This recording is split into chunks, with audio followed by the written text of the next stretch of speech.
Om Vasudeva Sutam Devam Kamsachanuramardanam Devaki Paramanandam Krishnam Vande Jagadguru.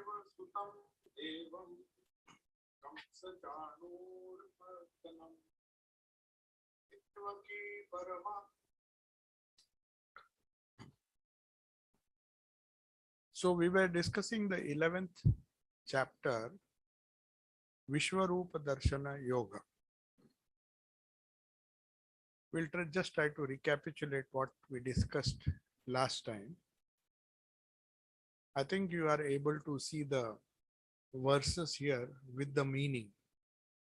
So maybe we are trying this feature because I would like you to even have an idea of which verse we are discussing. And you'll see here verse number 1, which is Arjuna's supplication. Verse number 1, in fact, begins with Arjuna's supplication. And he, till now, as you all know, we discussed in the 10th chapter, which was also known as Vibhuti Yoga. Vibhuti Yoga is mainly deals with some aspects of the Divine Lord. Because Sri Krishna is of the view that if one wants to know the glories of the Lord in full, in totality, it is very difficult. But then what's the use of describing the vibhutis, the different vibhutis that we discussed in chapter number 10? That is for the sake of meditation. So when you meditate on Sri Krishna, on the Lord as your Ishta, though you may not have a complete understanding of the different qualities of his greatness, but still, when we see that greatness, God being the inner controller of this whole universe, one of the names given to the Lord is Antaryami, which means the inner controller. So his glory is reflected in all the different beings, animate as well as inanimate, even in the mountains, in the peaks, in the snow peaks, wherever there is glory in creation, the mind should be taught to meditate upon that. Not that it is the full manifestation of the Lord, but it's a partial manifestation, which is also known as the Vibhuti. So Vibhuti is a partial manifestation, just gives us a glimpse of the total glory of the Lord. And if we meditate on that, if we meditate on the different aspects of that glory, which is known as Vibhuti. The word Vibhuti means, Bhuti means manifestation. So all the bhutas means that which exists, the creation. So when you talk of Vibhuti, V is added. The prefix V means that which is manifested in a very simple way. Creation is there. There are so many aspects of creation, so many beings at different levels of existence. But some of these manifestations are vibhutis, means they are special manifestations. In that, the glory of the Lord is reflected more. That is why when Sri Ramakrishna, he often went to meet great people, Ishwar Chandra Vidyasagar, though they may not be devotees or spiritually inclined, but any greatness. For example, there was a Veena player in Banaras. When he went to Banaras with Mathur Babu, he had heard from someone that one of the most famous Veena players of India used to live in Banaras. Banaras is a famous place for music. So he said, I want to listen to that recital because he is the best in his field, the field of music, the field of instrumental music. So he had that Veena recital organized, and Mathur Babu would do whatever Sri Ramakrishna would tell him to do. So he said, I want to listen. I've heard there is a wonderful Veena player. And when he was asked, he said, "Why do I go to meet these important people?" He says, "Wherever you see these vibhutis, some special manifestation of the Lord, which is seen in these great people, great beings, great inanimate objects like the Himalayas, they should remind you of the glory of the Lord. Not that they completely express divinity or the total manifestation, which is not possible according to Sri Krishna. It's not possible to completely understand all the vibhutis in totality.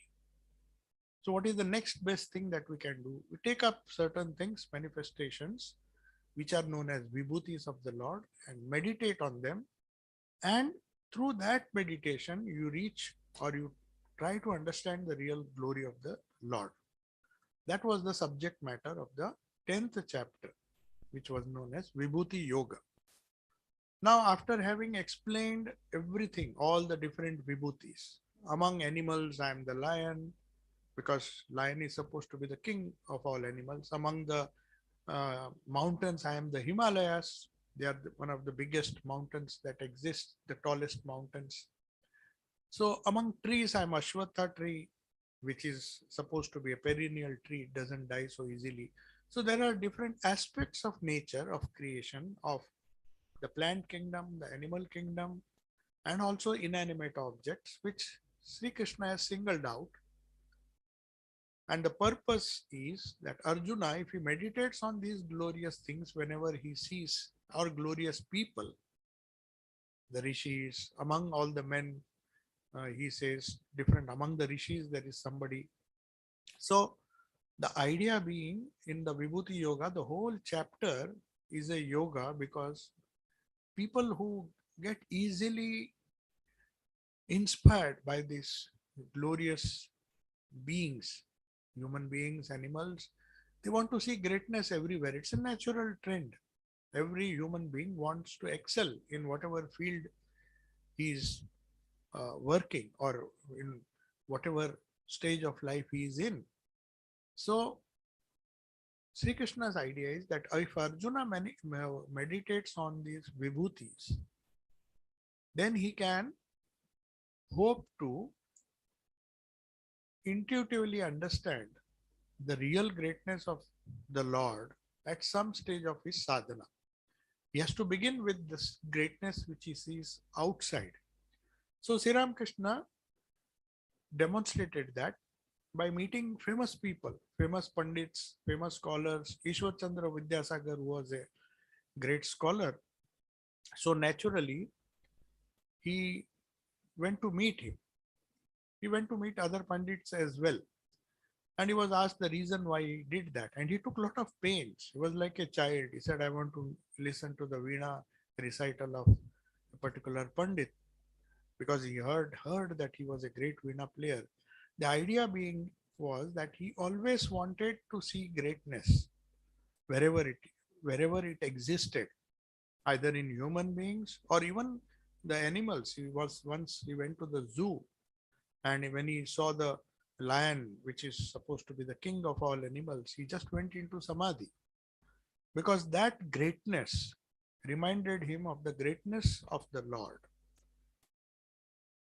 That is very important.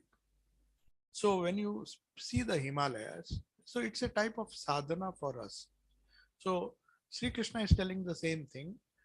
My vibhutis are not enough to fully express my glory, but they will give you a hint, and you can use them to meditate uh, on those glories so that you understand my real glory. Now Arjuna is tempted after chapter number 10. After listening to all the vibhutis, he feels that he has now incomplete knowledge. He has just heard about the different vibhutis of the Lord. He says, I want the vision of the cosmic form. I want to see your real cosmic form. I'm not happy with all these vibhutis. You just don't try to, uh, convince me and say that you meditate on it. But by your grace, I know through your grace, you can show me your real swarupa or the Vishwarupa, the cosmic form. So that is why this chapter 11 is known as the yoga. Every chapter is a yoga, 18 ways. Yoga means the process through which you connect with the Lord. That is yoga, to join with the Lord.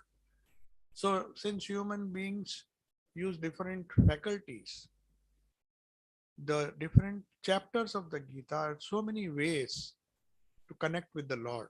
If you connect with the Lord through karma by dedicating the fruits of your action to the Lord, then it is Karma Yoga, chapter 3.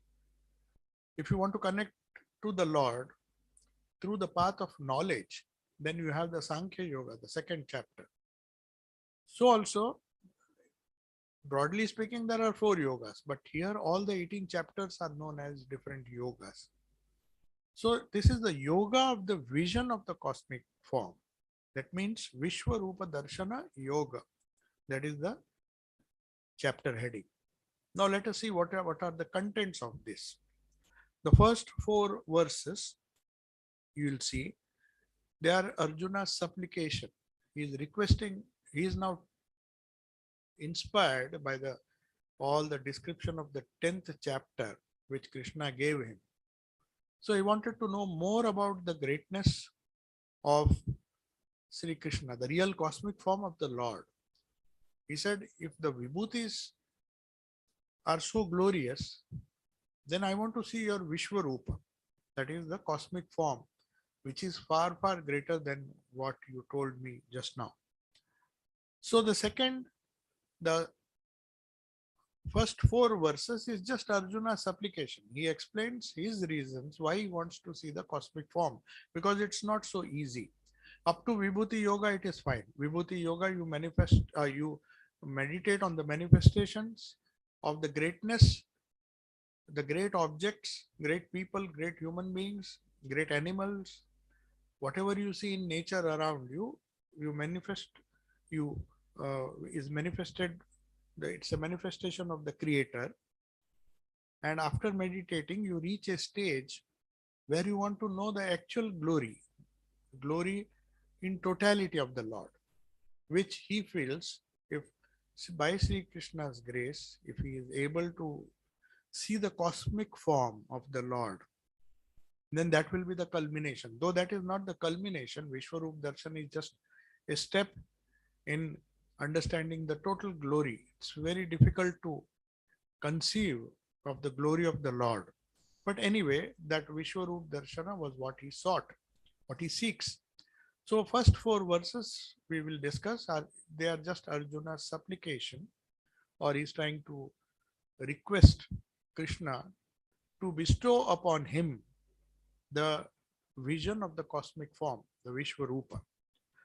Now, then the question comes, if you see the incidents as they took place in the battlefield, only 2 people could see the Vishwarupa Darshana. And that was because Sri Krishna decided to give that divine eye or the divine vision, Divya Chakshu. Chakshu means eye. It's not, these visions are not seen by the normal eye.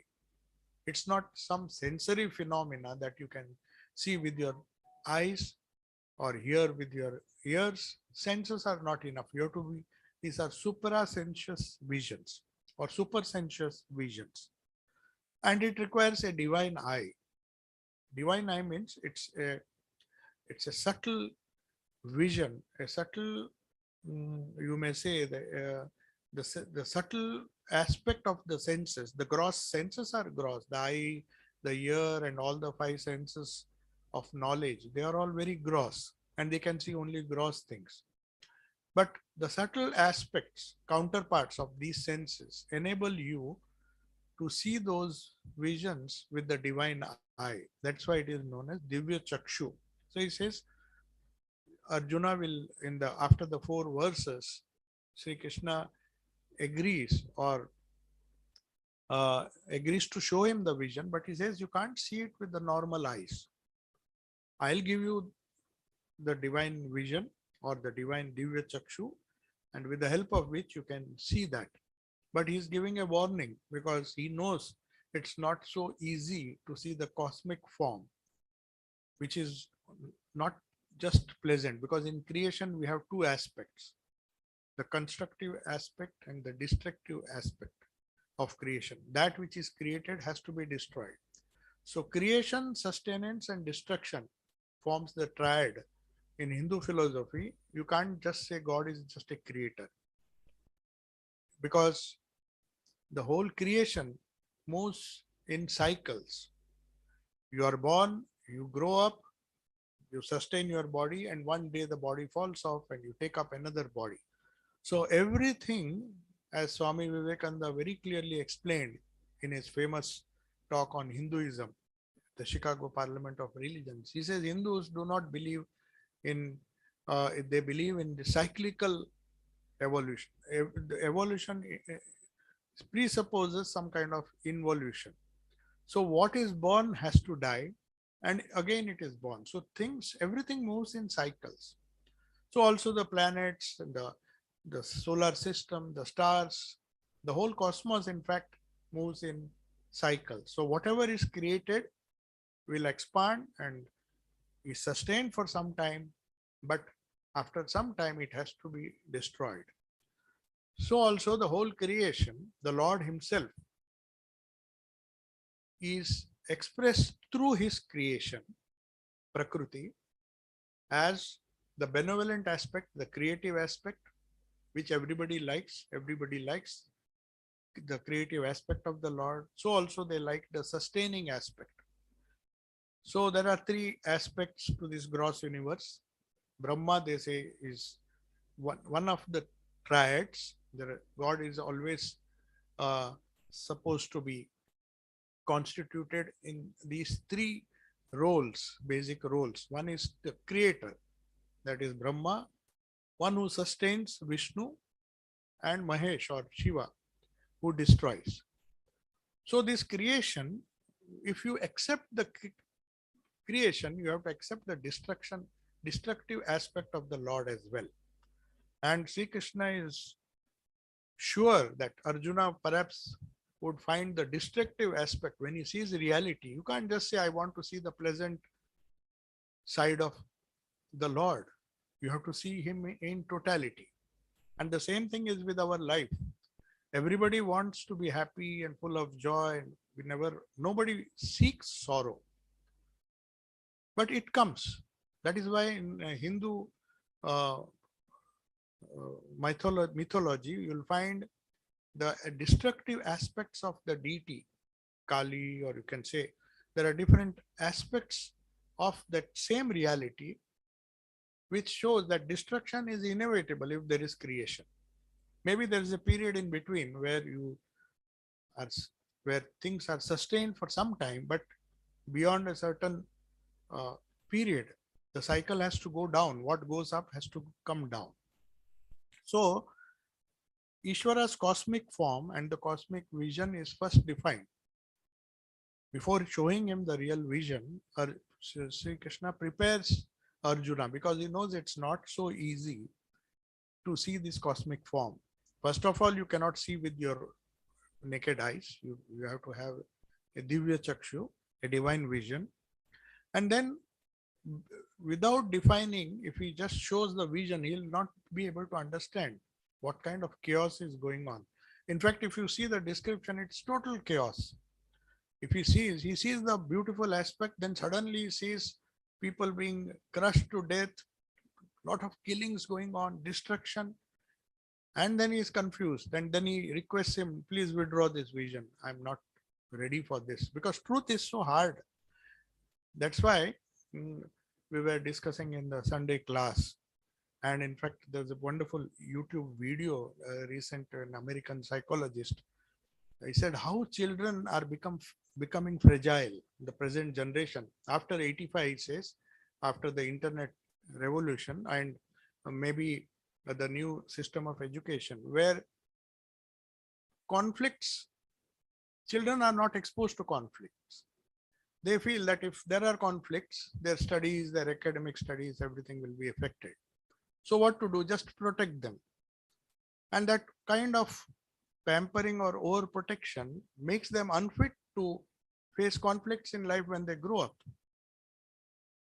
And that is why in the Indian tradition, God is not somebody who is always pleasant. Truth or reality is presented to the child right from childhood as it is. So Swami Ashokananji in one famous, he says, I was shocked when I came to the West, when I saw a lot of parents trying to protect and trying to see that the child never uh, uh, has to face conflicts in life. He says, what's the harm in India right from childhood? The child is, because that makes the child tough. Otherwise, the minds and the personality becomes fragile. After the student life is over, when the child grows up, becomes a man, and he has to face the world on his own, he finds in a totally different atmosphere. That protection has gone. That kind of protection, suddenly he comes face to face with reality, which he doesn't have, which in the name of avoiding conflict, he is not exposed to when he is a child. So Ashokananji, Swami Ashokananji, he said, a little bit of conflict is fine. Let the child learn the hard way.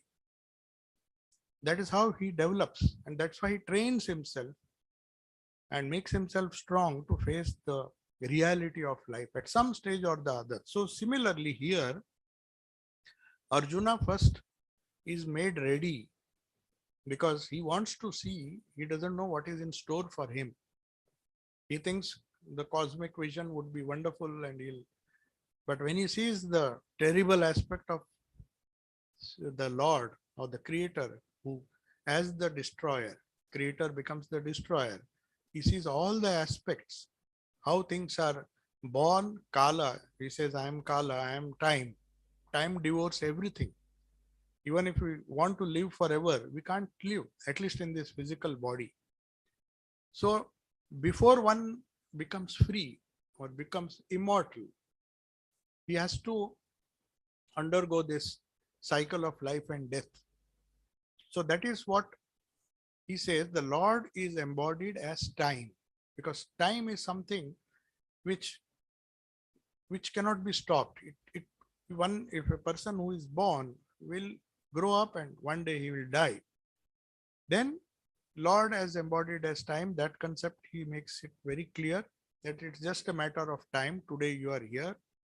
Tomorrow you'll see the consequences of the war. I'll show you the past, your past, present, and what is going to happen in the future. It's a terrible vision. If you see your future, if you know who is going to die, everything is shown to him. And then Arjuna praises the Lord, but he pleads. First he praises, oh, it's a wonderful vision when he sees the gentle form, but he just says, now please show me only the gentle form, which all of us, everybody desires that. And he's struck with fear because he was not prepared for this kind of vision. But anyway, Sri Krishna, through his grace, shows him his gentle form. And what is the message of the cosmic form? He just doesn't give him a vision and then everything ends there. Everything that has happened, that he has seen, is explained.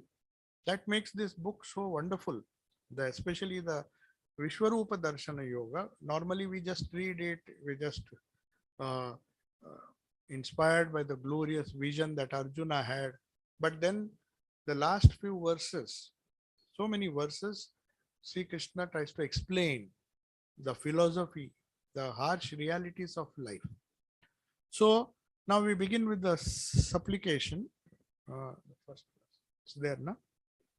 Mad anugrahaya paramam guhyam adhyatma sangitam yatvayoktam vachastena mohoyam vigoto mamaha.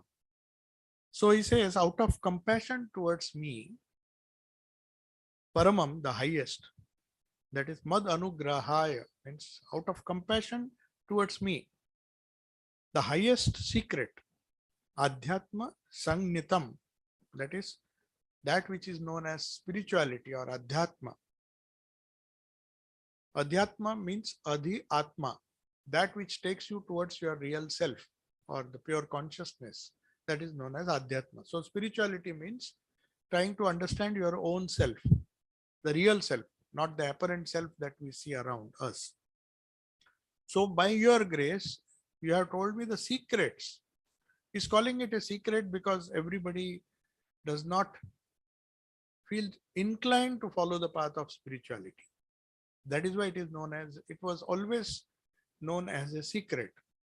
And in fact, that is the point where Swami Vivekananda believed that keeping it a secret denied a huge, large mass of population from knowing these things. These things were supposed to be esoteric, something which is secret, and the concept of adhikari. If you are fit enough, only then the teachings were told to such people. So here also, Arjuna obviously is an adhikari, and Sri Krishna is telling him. And he also says this is a top secret which others could not see. In fact, this cosmic vision was seen by him and Sanjaya because he was recording the whole thing. So Sri Krishna gave the divine vision to Sanjaya also, and he, because Dhritarashtra was blind, he wanted to know everything that is going on the battlefield.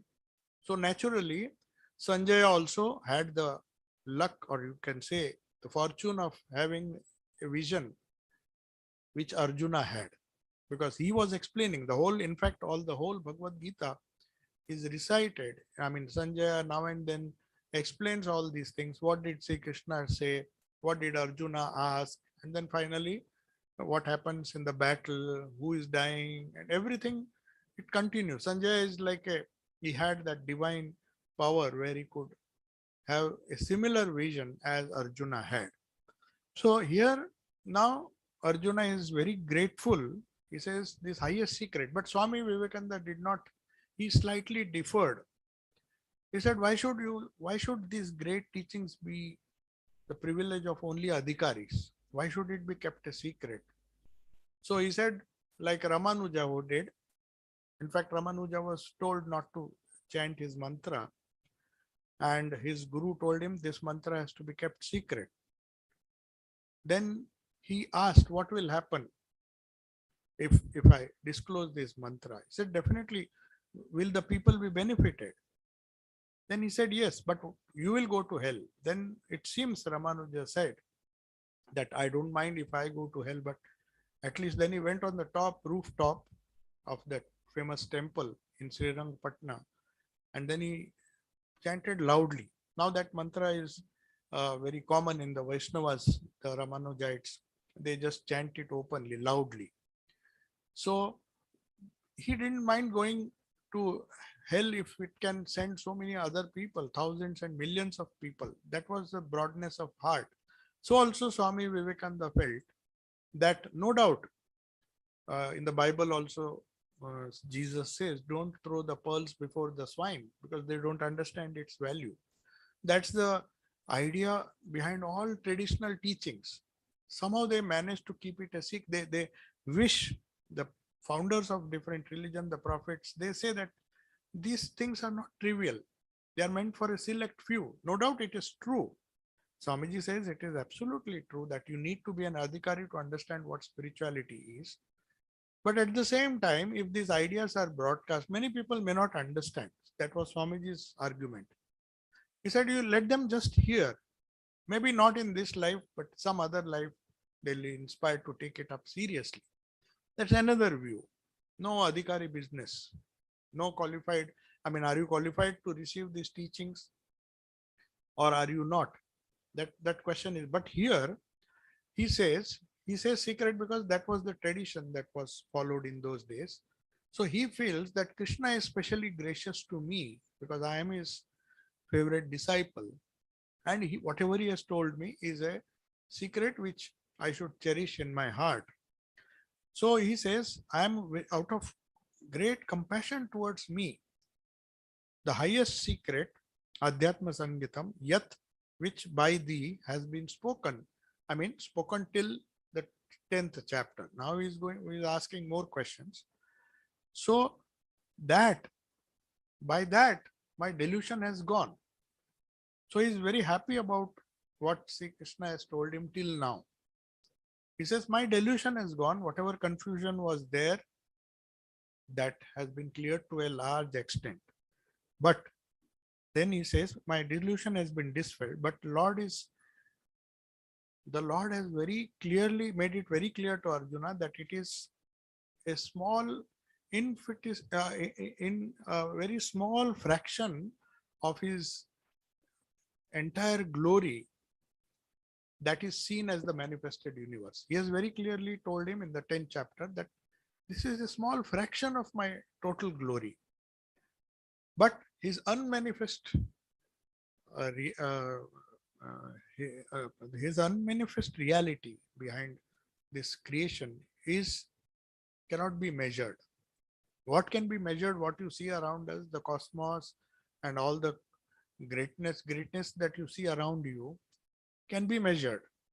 And you can say this is greater than this, that is greater. You can make a comparative study. But the unmanifest, the avyakta rupa, that is why they say when you study the Sankhya philosophy, there are reality has been divided into Purusha and Prakriti. One is pure consciousness. And then there is a stage, that is the whole idea behind the Bij mantra. In the mantra, when you do, the Purusha, how does it become Prakriti? We are part of Prakriti now, struggling with all our trials and tribulations and sufferings, because we are part of Prakriti. So how to go back to our original source? So in between, as Sri Ramakrishna said, Brahman and its Shakti, they cannot be separated.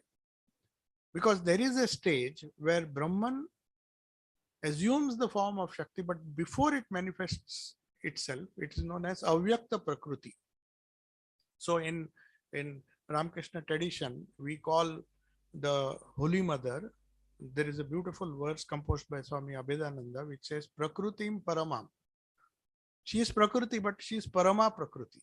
Parama means Avyakta Prakriti. The unmanifest side of the Lord is far greater than the manifest side. But we, as human beings, as jivas, that is the whole concept of Maya, which Swami Vivekananda explained.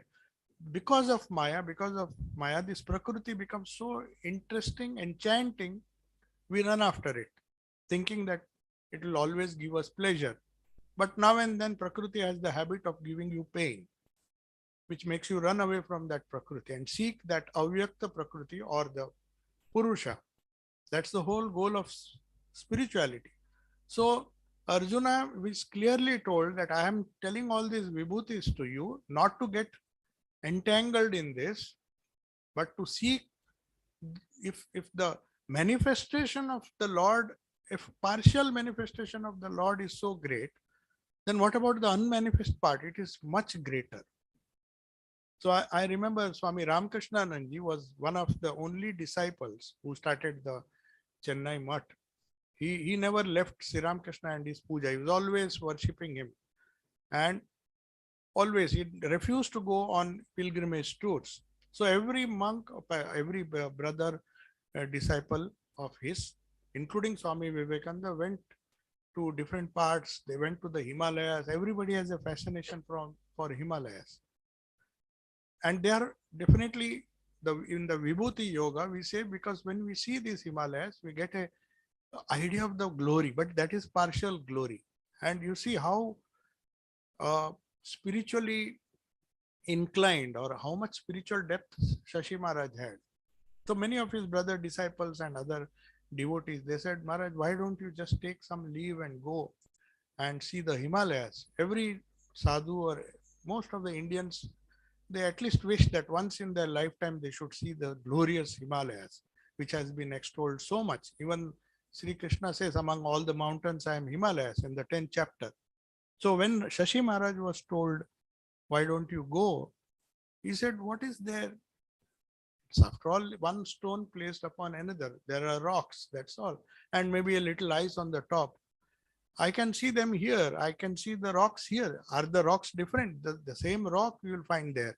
And should I go all the way spending so much of money and all those things?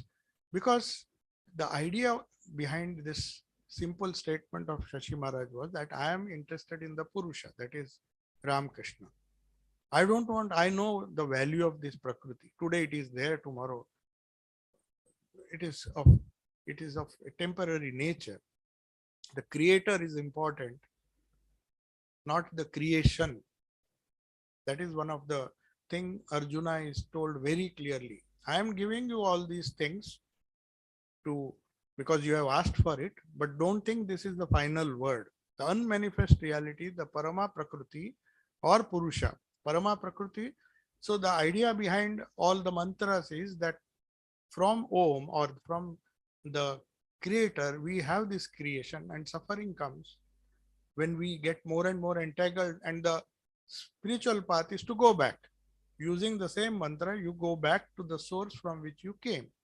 It is as simple as that. Spiritual life, it's very simple. You go back to the unmanifest reality, and the whole process is described in the different mantras, even the Gayatri mantra, if you see. So we want to go towards light, and unfortunately, the path of creation takes you towards more and more darkness. So asatoma sadgamaya, tamasoma jyotirgamaya. From tamas you go to jyoti. That means from this from this manifest universe, though it is glorious, not that Sri Krishna just says it is useless. He tells the glory of the manifest universe, but don't get stuck. That is the warning given here. So based on this truth, Arjuna has revised his entire conception because he was just fascinated by his power, by his strength, and he was always worshipping strength. That's what children are advised to do. Definitely, that is part of our life. Everybody wants to be successful, everybody wants to attain to some kind of glory in the external world. But here Sri Krishna is telling that what I showed you, even the greatest things which I'm going to show you, including the Vishwarup Darshan, is a partial manifestation of my total glory. So he's tempting him. It said, don't lose the goal. The unmanifest reality is the goal. So after this chapter, after 10 chapters, Arjuna has totally revised his conception about himself, who he is, about the world around him, and his relationship with the world, and about his duty. So he has been, all delusion has gone. Now whether he'll be able to act upon it, that's a different question. That's why Arjuna has been asked to follow his Swadharma and fight. Because having to know the reality is one thing.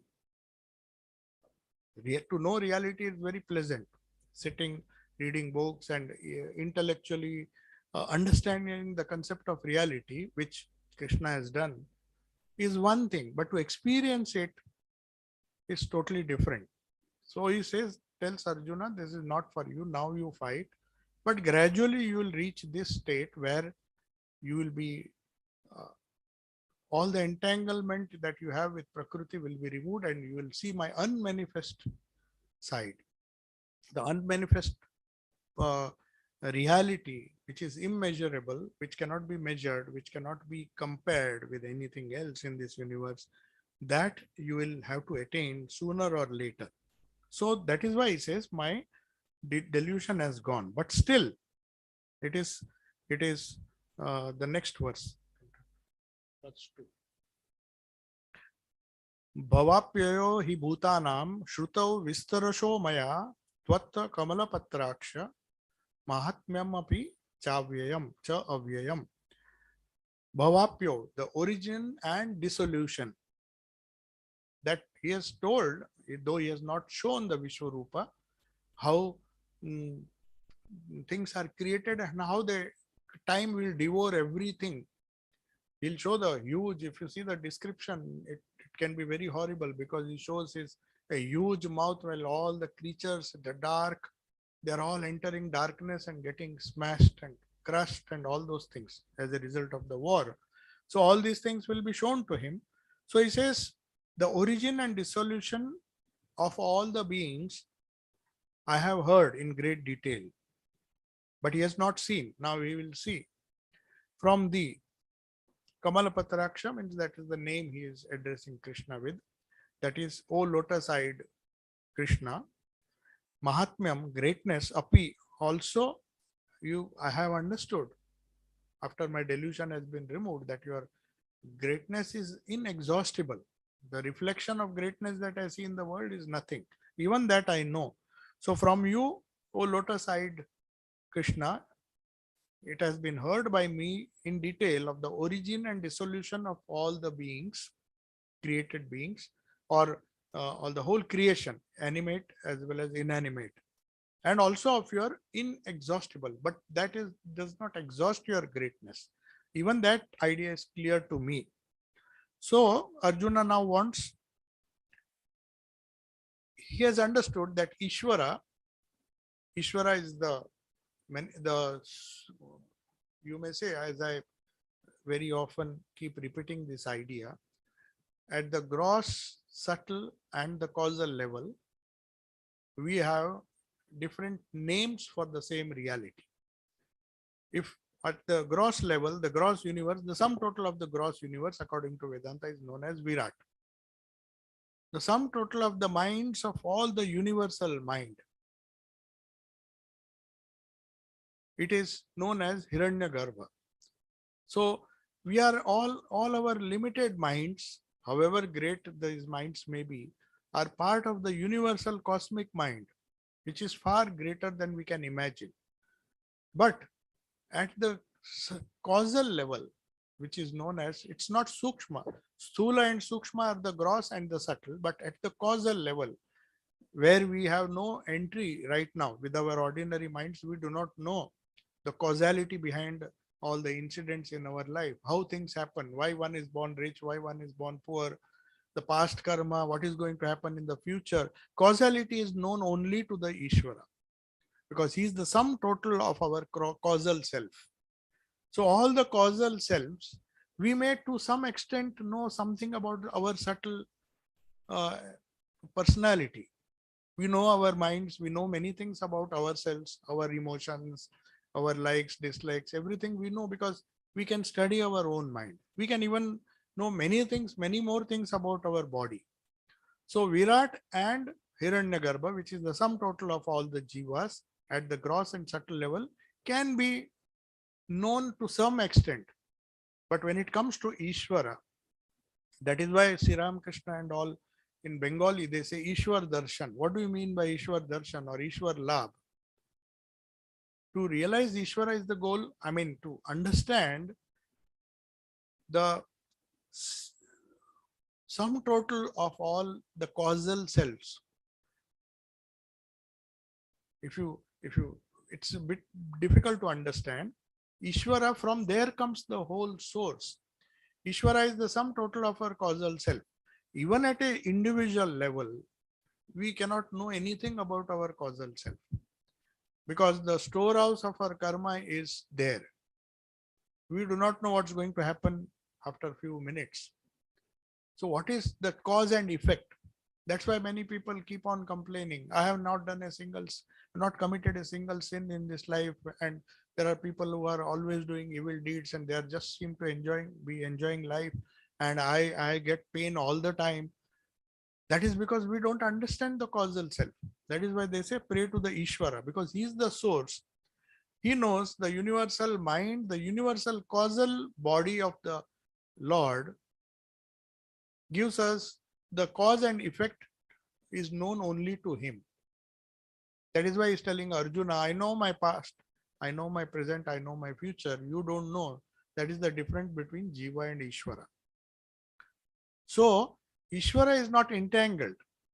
Krishna is not attached to any of the results of this drama that is going on. He seems to be always detached because he is not entangled.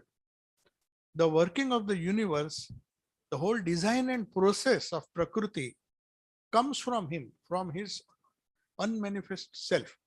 The unmanifest part of the Lord is what Sri Krishna is telling Arjuna to attain. He says, now you may not be ready for that. So you fight your battle, struggle, keep on struggling. And as your spiritual knowledge or your spiritual understanding or your intuition, which is known as buddhi, that develops, then you will understand, then you will have real devotion from Ishvara. But that will not, uh, it is, it will totally depend on the grace of the Ishvara to give you that vision. So he's just telling him that don't be carried away by this. What was number 3? So he says, Evam etad yathatha tvam atmanam parameshwara drushtum ichhami te rupam aishwaram purushottama. So he says, evam means you have declared yourself to be so. O Lord, I know that unmanifest self of yours, that unmanifest reality which I have to attain, it's not tangible, but still I have a small desire. I desire to see you, see your Ishvara form, the causal form. What will happen if you are able to, by the grace of Ishvara, if you are able to see the causal form of the universe, then you know in advance the past, present, and future. That is why you see some highly advanced souls, they can warn you in some of the traditions, when when Sri Ramakrishna, for example, when Sri Ramakrishna could see, unlike all other gurus, Sri Ramakrishna could see the inside of a person. So no doubt, when Girish came, everybody thought what kind of person he is. He always drinks, he does even refuse to do mantra even once a day. And Sri Ramakrishna is taking the whole responsibility of Girish. He said, just give me the power of attorney, I'll do everything for you. How is it possible? Because Ishvara can read the causal aspect of a jiva, of that personality. As he used to say in his own words, when he looked at a person, he could see not only his physical form. Some of the gurus or some of the great prophets or great saints, they can even read your mind or make some guess. Definitely, as Swamiji said, it's possible to understand your inclinations, understand your sukshma swabhava, and give some guidance based on that. But Ishvara can see it as clear as daylight, because all the causal bodies are part of that Ishvara. He is the sum total of all causal bodies. So he says, you can show me. You are the only one who can tell me what is going to happen. He is a bit curious. You see, till now he was afraid what will be the result of the war. It's not that he didn't want to fight. That uncertainty, like all our problems, they spring from this uncertainty. Because things are uncertain, we don't want to take any initiative and do something. The same thing, he was worried, not that uh, he was trying to explain in the first chapter that I don't want to kill, I would rather go into the forest, give my whole kingdom. He appeared to be a saint, but it was not so. In fact, he was perhaps terrified, and that fear entered him. And that fear comes out of uncertainty, because you never know who's going to win, who's going to lose. So mostly people they become escapists when they are confronted with this uncertainty. Uncertainty is something very difficult to accept. I mean, it can be very stressful. The very fact that certain things are uncertain in our life can lead to a lot of stress. That's why he's asking him, I want to know in advance. It's like asking the examiner to just give the paper so that I know what the result is. It's something like that. He's asking of Sri Krishna, just show me your Vishwarupa so that I understand that design behind all these things which are happening. I am confused. Arjuna is totally confused. He doesn't want to, maybe is very much uncertain of the consequences of this war. Who's going to die? How many are going to be killed? Who is going to kill whom? And so much of uncertainty, and he has to take the decision now whether to start the war or not, and he is now totally confused, and Krishna is trying his best to remove all the confusion by explaining him what is Sthula, what is Sukshma, and he also showers his grace upon Arjuna and shows him the causal aspect, that is the Ishvara aspect is revealed through this. We can have a rough idea about what Virat is all about. A deep study of science, physical sciences. You know what all at the gross level, we know what sum total of this universe is. What are atoms, what are molecules. At some level, some enlightened people can guess psychological studies, psychiatry, and all those things, and yoga. They give you some insights into the working of human mind. You can make intelligent guesses, though you can't be sure about the study of different minds, because that uncertainty comes because we don't know the causal reality behind every person. If the psychologist knew, if somebody was like Sri Ramakrishna, as he said, I can see all the three aspects of your personality as if I see objects in a glass cupboard. So he knew what is going to happen. Only Ishvara can know that. Ishvara can understand the past, present, and future. So, in the real sense, when Nivedita asked Swami Vivekananda, who is a guru is one who can tell you your past, present, and future. That was a very simple definition. In that sense, the only guru is Sri Ramakrishna. He was the only one, or in this case, Sri Krishna, who, if he wanted, could reveal the whole truth, because he is the sum total of our causal existence. The only way we can deal with our causal aspect of our personality is by doing sadhana and hope that our mantra, the other prayers, and whatever we do, we somehow have to have faith that it will act on our causal aspect of our personality, not just the gross.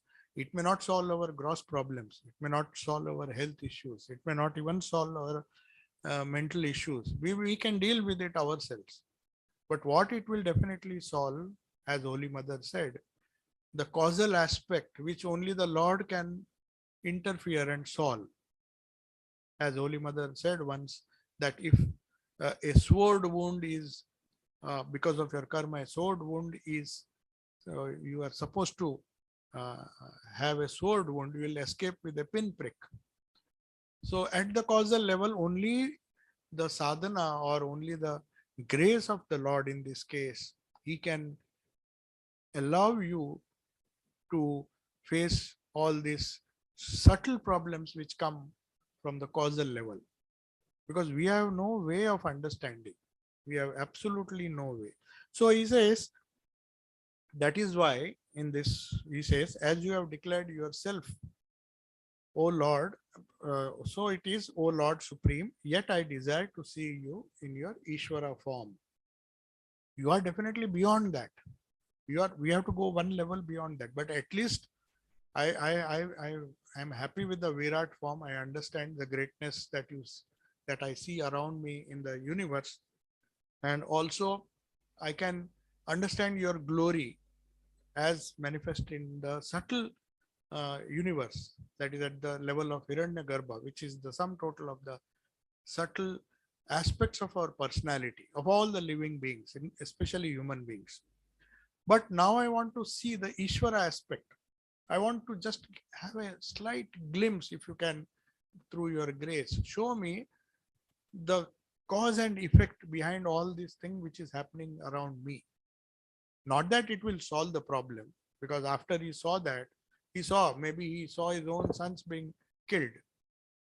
It's not a very pleasant thing to know what is going to happen 50 years. That's why it's better to keep it as a suspense.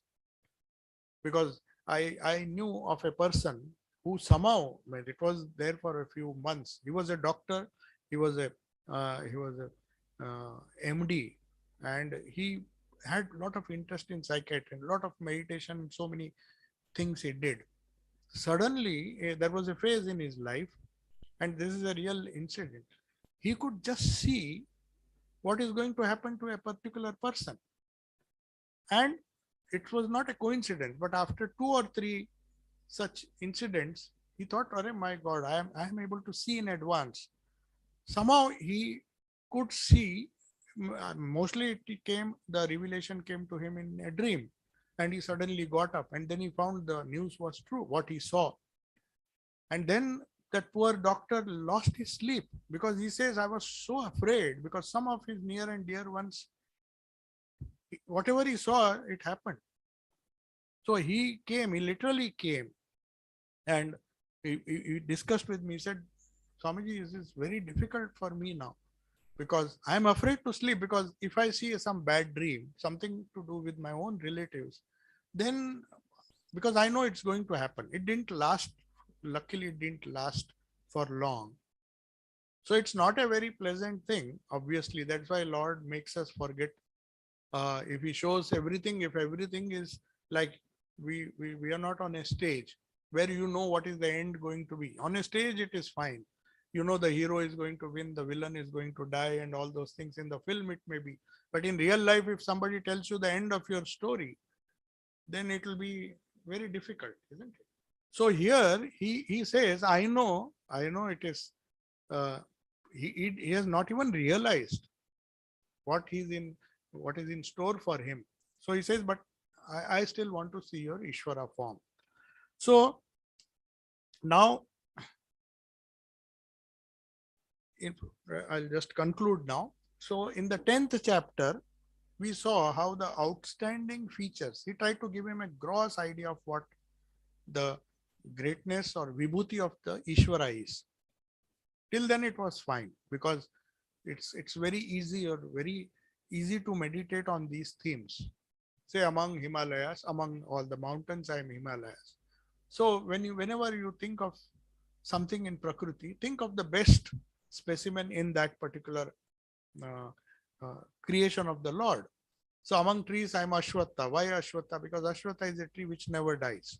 They say, even if you cut the whole trunk, from the root, some other tree will come, spring up. So that is why it is difficult to destroy an Ashwatha tree.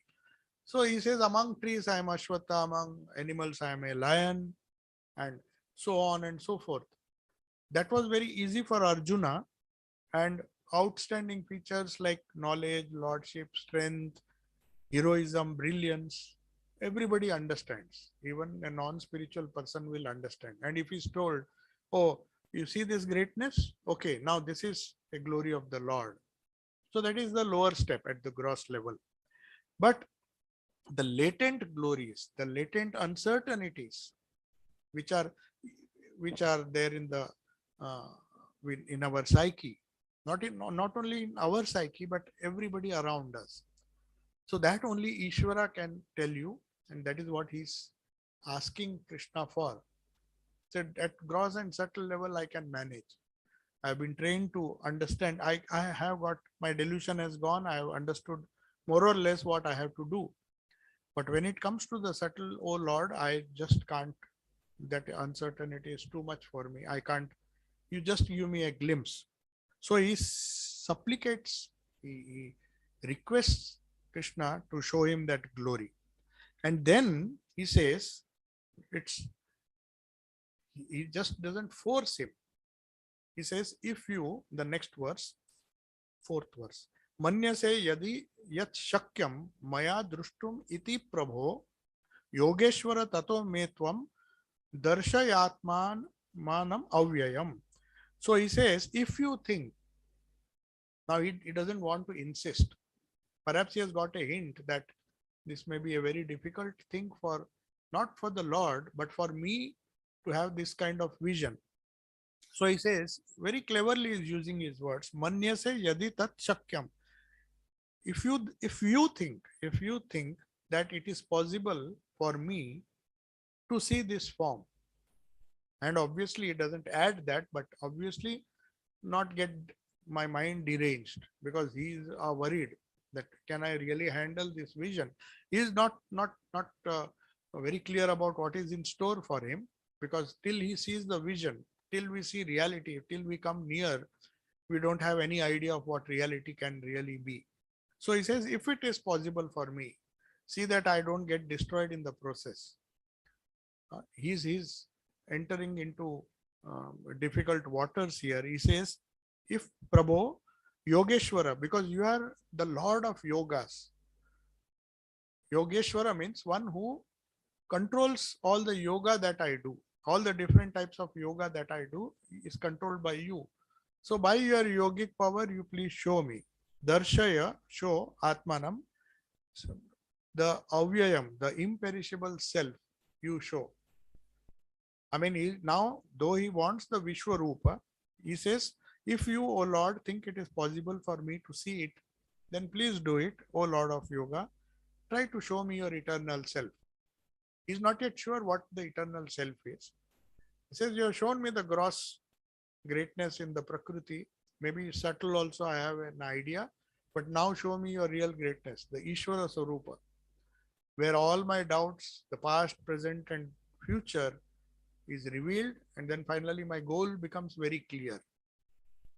You see, if Arjuna, Yudhishthira once says that it's a great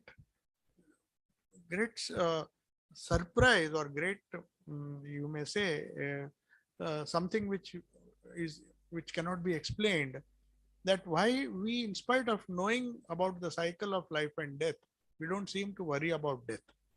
It's a simple thing. It's a simple thing. Everybody, every child knows, or at least has been told, that whoever is born is going to die. So then what is the purpose of life? What we are supposed to do before you leave the body? So Arjuna very cleverly is asking him, show me the eternal self so that I don't get stuck in this temporary thing, if it is possible. If it is possible. So at the conclusion, we'll see the yoga, he's Yogeshwara. That is why he's using the adjective Yogeshwara when he refers to Krishna. So the yoga comes from Ishvara. Yoga means to go back to the source. The going from the source to the manifest universe is also the work of Ishvara, but Ishvara is the one who can take you back to your original state. So he is the bestower of that, bestower of it on worthy aspirants. Of course, one has to be fit to receive the grace of the Lord. So creating, protecting, withdrawing, wheeling, or concealing, or revealing, everything is the grace of Mother. That is why Sri Ramakrishna used to very often say, Vidya Maya and Avidya Maya, both are aspects of the Mother. So without praying to the Mother, unless she gives you Vidya Maya, you cannot get rid of Avidya Maya. So he wants to know, he is requesting the Ishvara Swarupa of the Creator or the Lord, to show him the unmanifest, if possible, to show him the ultimate reality. And though he is in the midst of this creation, protection, withdrawing support, wheeling, unwheeling, revealing, all these divine activities the Lord is carrying on eternally. In the universe, you will find some people are getting more and more entangled, more and more worldly. Some people are turning from, because their cycle is over. Swami Vivekananda said, no matter how much you go up or how low you go, a time will come when the cycle will turn, and then you will be forced to become divine. So we do not believe in the concept of eternal sin, as some of the Semitic religions, they say you will be damned to eternal hell. Swamiji says it's not possible. It's never the case, because in Hinduism, everything goes in a cycle.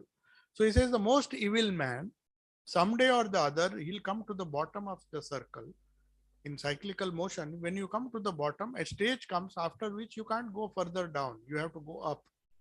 So he told one of his Western disciples, she said, I've done so many sins, committed so many sins. Is it possible? Because the idea of eternal damnation, either hell or heaven, that is, most of the religions believe in that. So for whatever you have done, you have this life, and at the end of the life, the day of judgment, you will be. So people are terrified of this very idea of eternal heaven or hell. So in reply to that, Swamiji told her that, Madam, no matter how low you go, according to Hindu philosophy, one day you will realize your mistakes, and there's only one way you will go, and that is in the upward direction. There is nothing such as going eternally down and degrading yourself. No matter how much evil you commit, a stage will come, because we believe in the cyclical movement of karma. That which is destroyed will again have to be created and born. So the creation, the cycle of creating, protecting, withdrawing, wheeling, and then revealing is a whole cycle. And the Lord carries this cycle eternally with the help of his Shakti. So Avidya Maya makes you bound, and the same Shakti through her Vidya Maya takes you, releases you from that bondage. So Arjuna, now we'll conclude. Arjuna supplicates the Lord. He says, I want to see the glimpse. You have shown me, just show me the whole entire cycle, what happens, and show me the cosmic form. And because that comes only from Yogeshwara. So I'll conclude now. Om Shanti Shanti Shanti Harihi Om Tat Sat Sri Ramakrishna Arpanamastu. Tomorrow we will be having a special session on Nivedita, her life and message. There will be a PowerPoint presentation. That is why we just tried it out. I hope all of you on Zoom and YouTube are able to see the text of Gita and see me speaking in a corner. That is how it should be tomorrow as well. Because many people, last time when we conducted a session for Swami Medhananda, unfortunately his PPT was not moving. He wanted to show some PowerPoint slides, and people here they could see, but somehow the YouTube and the Zoom participants, they could see only the first slide. So I hope you have seen the different verses here. Parijat is helping me to change the slides. He will do the same thing tomorrow. So tomorrow at 4:30 we'll begin sharp, and since we have already announced we have limited seats here, and if all those who come here as instructed by Mataji Divyananda Prana, she has requested, because she doesn't want to be exposed to any sort of infection. So mask is mandatory. Whoever is will be coming here, and from 4:30 to 5:30, maybe a small question answer session after that. Hopefully, we'll telecast, broadcast the same both on Zoom, whoever can log in, and YouTube live. So the slides will be there, and in a corner, uh, you can hear her speaking. That is how we have arranged tomorrow. So those who can come here, just please remember that you have to wear your masks when you come, because there is likely to be, we have limited accommodation here. If some people come late, we'll arrange for uh, the YouTube live to be shown in some other room, because we have limitation of space here. So anyway, all are welcome tomorrow, and we'll be very happy to have her ideas. Pravrajika Divyananda Prana was supposed to come for a very important event which was to be held on 28th of April, the inauguration or the installation of the consecration of the statue of Sister Nivedita in Wimbledon. But unfortunately, the statue will arrive only on 7th of May, and it will not be before June that we'll be able to consecrate that statue. So she is going back, but we thought since she'll be here, she had prepared a presentation based on which she will deliver her talk on the life and message of Sister Nivedita, whose contributions, all of you know that she was a disciple of Swami Vivekananda and English disciple, or maybe Irish disciple, and later on she went to India and dedicated her whole life for his work. So please try to attend either on Zoom, YouTube live, or you can come here with masks and attend it here as well. Om Shanti Shanti Shanti.